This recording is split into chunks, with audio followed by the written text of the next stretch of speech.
জমি রাস্তা নিয়ে দ্বন্দ্ব, সেইখানে কিছু সাংবাদিক ভাইরা পুশ করে এই ঘটনাটা করছে। ওরা যেটা করছে, গরুর রচনা লিখতে হবে, শিক্ষক রচনা লিখতে দিছে গরুর উপরে, উনি সেরকম একটা রচনা লিখে দিছে, মিল্টন সুমদের অমুক এই করছে, ছোটোবেলায় এমন এমন ছিল এমন। আমি একটু রাগী মানুষ, হঠাৎ হঠাৎ করে রাগ হয়ে যায়। দেন হলো আমারও অনেক প্রেশারে থাকে।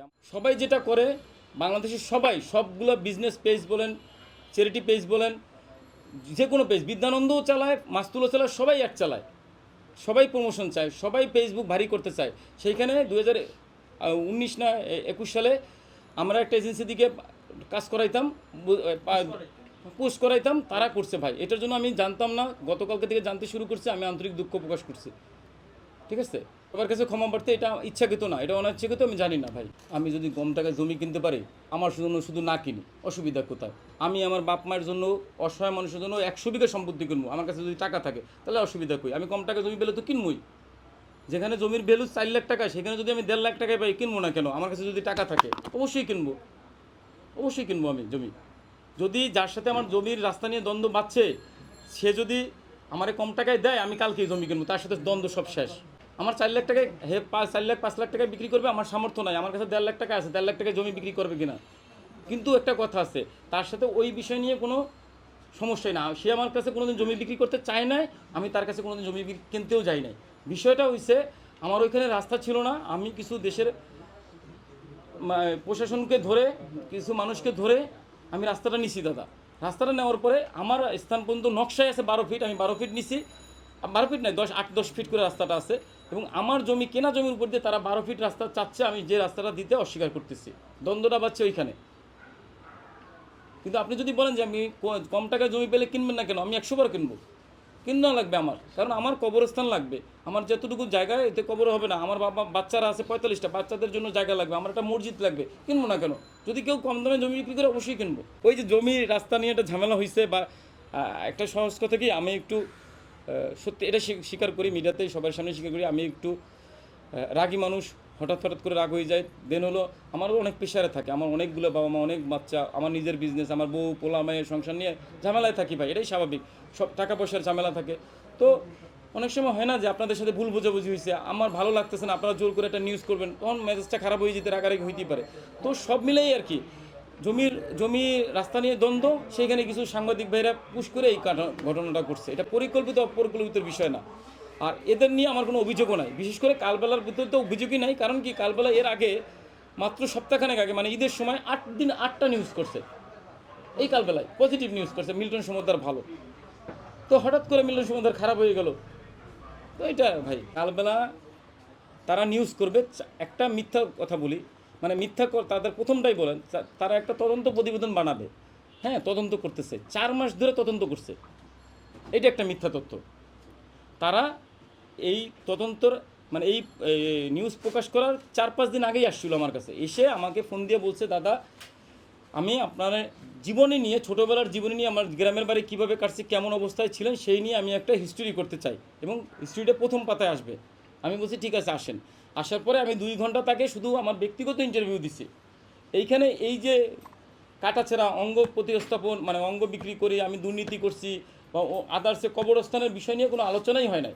তারা সেই রকম কোনো ডকুমেন্ট তারা দেখাইতে পারবে না যে আমি এই কথা বলছি। দেন তারা যেদিনকে নিউজটা প্রকাশ করলো, রাত্রে প্রকাশ করলো, আমাকে তারা রাত 8টার সময় ফোন দিল, ফোন দিয়ে বললো, দাদা আপনার নামে এই অভিযোগ পাওয়া গেছে।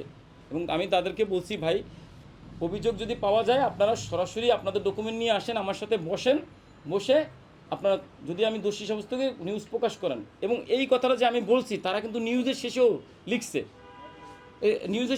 যে মিল্টন সমদ্দারের সাথে আমরা যোগাযোগ করছি, মিল্টন সমদ্দার কোনো কথা বলতে রাজি হন নাই, তবে বলছে সরাসরি দেখা করতে। এটাকে আমি অন্যায় করছি? আপনার তো আমার নামে নিউজ করবেন, আজকে আপনারা আসছেন, আমি প্রুফ দেবো যে ভাই আমি সঠিক লোক, আমি এগুলো করি নাই। প্রুফ দেওয়ার তো আমার পক্ষ থেকেও তো আমাকে কথা বলার যাচাই বাছাই করার সুযোগ দিবেন। একতরফা তো আমি নিউজ প্রকাশ করতে পারেন না, যেটা ওরা ভুল করছে। ওরা যেটা করছে, গরুর রচনা লিখতে হবে, শিক্ষক রচনা লিখতে দিছে গরুর উপরে, উনি সেরকম একটা রচনা লিখে দিছে, মিল্টন সুমদের অমুক এই করছে, ছোটোবেলায় এমন এমন ছিল এমন। কোনো তথ্য নাই, মানে এই সততা নাই। তারা যে বারবার বলতেছে যে তাদের কাছে ডকুমেন্ট আছে, ডকুমেন্টটা কী আছে? বাংলাদেশের সরকার, সাংবাদিক, প্রশাসন, সবাইকে অনুরোধ করতেছি, তাদেরকে বলেন আমি কোনো জায়গায় যদি এরকম কোনো দুর্নীতি করে থাকি, কোনো জায়গায় যদি আমি করে থাকি কি বলে অঙ্গ প্রতিস্থাপন করে থাকি বা অঙ্গ বিক্রি করি, সেটার স্বচ্ছতা বাইরে আসুক, ওপেন চ্যালেঞ্জ। এটা পুরোটাই বানোয়াট, হয়রানিমূলক, আমাকে একটা অপমান করা এবং সোশ্যাল মিডিয়াতে আমাকে হেয় প্রতিপন্ন করা এবং আমার ফেসবুকটা নষ্ট করা। এবং গতকালকে থেকে আমার হাজার হাজার পিন আসতেছে আমার এখানে, আমার খুব হয়রানি করছে। আমার ভিডিও আপলোড দিলে ডিলিট করে দিচ্ছে ওরা। আমি যেই প্রতিবেদন করা মানে আমার নিজের ছাপাই গাওয়ার জন্য ভিডিও দিচ্ছি, সেই ভিডিওগুলো ওরা ডিলিট করে দিচ্ছে, যার জন্য আমি খুব হয়রানির মধ্যে আছি। কিন্তু আপনারা যখন দেখবেন আমার নামে সততা, আপনারা যে এলিগেশনগুলো মানে ওরা যে এলিগেশনগুলো আমার বিরুদ্ধে আনছে সেগুলো যদি সত্য না হয়, সেগুলো মিথ্যা হয়, তাহলে তো চালাইতেই পারবো। আর যদি সত্য হয় তাহলে তো আমাকে জেল হাজত খাটতে হবে, বিচারাধীন থাকবে। আমাদের মাসে 40-45 লাখ টাকা খরচ হয়, সমান তালে আসে না। তারপরেও বলি 40-45 লাখ টাকা খরচ হয়, এর মধ্যে আমি 5-6 লাখ টাকার সাপোর্ট দিই, বাকি টাকা মানুষের দানে আসে। এটা গড় হিসাব বলা যাবে না ভাই। কোনো মাসে 25 লাখ আসে, কোনো মাসে 50 লাখ আসে। এই রোজার মাসে কোটি টাকা আসছে, ঠিক আছে, রোজার মাসে কোটি টাকা আসছে, কিন্তু আসে। আমাদের প্রচুর মানুষ সাহায্য করে, এবং সাহায্য করে বলেই তো এই শত শত মানুষের বাড়ি গাড়ি করে এত তো মানুষের আশ্রয় দিতে পারতেছি। না আসলে তো এটা তো আমার বাপদাদার সম্পত্তি না, বাপদাদার থেকে আমি আইনে খরচ করতেছি না। সব কাজে ঢাকা শহরে টিস্যু পেপার থেকে কেনা, পানিটা বন্ধু সব কিছুতে কেনা, সব জায়গায় ব্যবহার হয়। ঘর ভাড়া দেই, বাচ্চাদের প্যাম্পার্স কিনি, ওষুধ কিনি, বাবা মার চিকিৎসা খরচ করি, কাপড় চোপড় কিনি।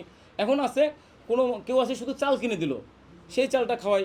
কেউ মুদি বাজার করে দিল, মুদি বাজার রাইখে যে কদিন খাওয়ানো যায় খাওয়াই। কেউ একটা খাসি দিল, একটা খাসি তো হয় না, আরেকজন আরেকটা খাসি দিল, 2-3টা খাসি একসাথে মিলে খাওয়াই দেয়। কোটি টাকার উপরে আছে, ওইটা বলবো না, আপনারা তারপর উল্টাপাল্টা নিউজ করে দেবেন। কোটি টাকা আছে, একই সাথে আমাদের 7 কোটি টাকার মূল্যের সম্পদ আছে। কেমন? নিজস্ব জমি আছে, বাড়িটা আছে 4.5 কোটি টাকা খরচের। 256 জন বৃদ্ধ বাবা মা আছে, 45টা শিশু আছে, 6টা পাগলি বোন আছে, 6টা পাগলি বোনের বাচ্চা আছে। আমার 103 জন কর্মচারী। অফিস লেভেল থেকে আমরা এইটা পরিচালনার দায়িত্ব বলেন, এই বৃদ্ধ বাবাদের পরিচর্যা বলেন, কেউ শেষ চায় না, সবাই আমরা বেতনভুক্ত, সবাই বেতন পায়। 16 লাখ টাকা বেতন, স্টাফ বেতন 16 লাখ টাকা।